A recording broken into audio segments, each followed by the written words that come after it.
Hello guys, welcome to today's Topic TV. Ingat po tayo sa mga palit pera modus lalo na sa ngayon dahil nagkalat na naman sila sa pang-scam lalo na sa may mga negosyo at tindahan. Isang tindahan na naman kasi ang muntik ng mabiktima ng isang babaeng bumili sa kanya. At eto pa ang matindi dahil 2,000 pa ang balak niyang iskamin. Sa video ay makikita ang babaeng ito na bumili ng bigas na dinurado sa halagang 1,150 pesos at nag-abot ng 2,000 para sa kanyang bayad. Bilang kilo? Sabot ka na rin.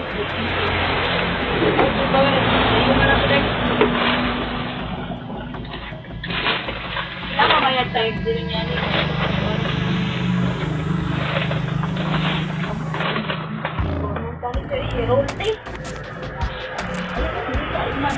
Ilang mabayad tayo? 25 and it's not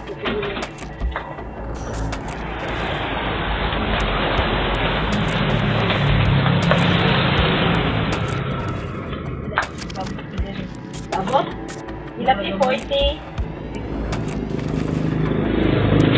1,150. Wala ko naman iba na natin.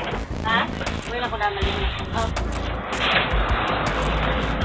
Ano ba dito? Bakun mo na.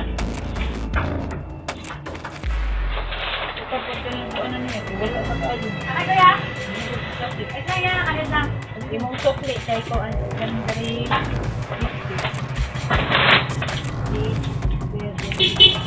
Imo lang, sarikon? Sakay nila. Sinuklian naman ito ng tindera pero maya-maya ay biglang magbabago ang isip nito dahil naghahanap ito ng tag 25 kilo na bigas. Asa ka po ate?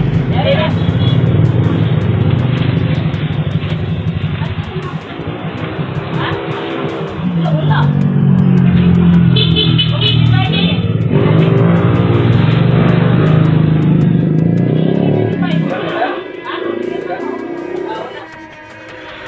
At dahil wala nga silang tag 25 na kilo, kaya ang tindera ay ibinalik sa kanya ang 2,000 pisong pera niya, na agad naman nitong pinalitan ng 200. Oh, sige sir, katong di ba siya ba?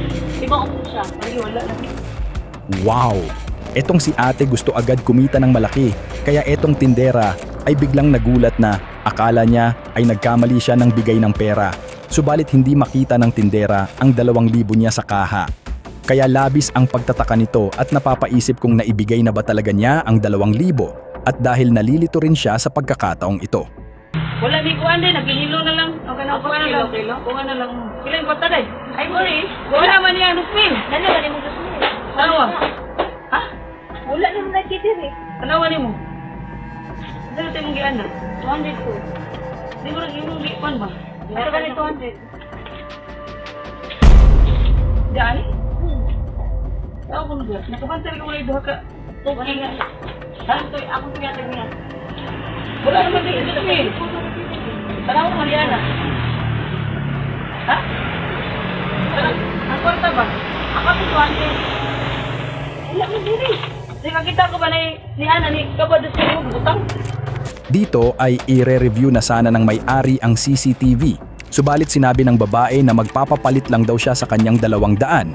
Ang tindera naman ay nalito ulit dahil ayaw pa nitong ibalik sa babae ang 200 dahil akala niya ay sa kanya ring galing ang 200. Andos mil lang yan mo. Ako itong 200 eh. Andos mil lang yan mo. Wala sila ako nang talo ko ato makapalit. Wala na itong babaw ka. Basig na nga dito. Wala na babaw. Wala man. Ato na lang sa tabako ka. Basig na nga dito. Ano yung iba yung andosin to? Ako ano man yung 200. Ako ano eh. Ako ano eh. Ako ano eh. Ha? Kaya yan. Iko asa ko makapalit. Ay doon nga. Pwede mag-kilo. Ako ano 200 eh. Katong ko. Dari ba? Kaya ang babaeng magtatangka sana ng palit pera ay bigo sa kanyang misyon. Nakuhanan din siya sa isang grocery store kung saan sinubukan din niya ang palit pera modus. Again, ibabalik ulit ang kanyang binili para magawa niya ito. At nang ibalik na nga sa kanya ang 1,000, ay kaagad niya itong pinalitan ng 100. Subalit alerto ang tindera dahil sinabi nito na 1,000 ang ibinigay sa kanya.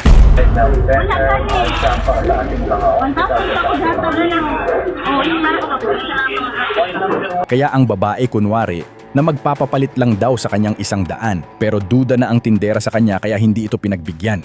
Again, this is today's Topic TV. Merry Christmas to everyone. Lagi po tayong mag-iingat, stay safe and stay alert.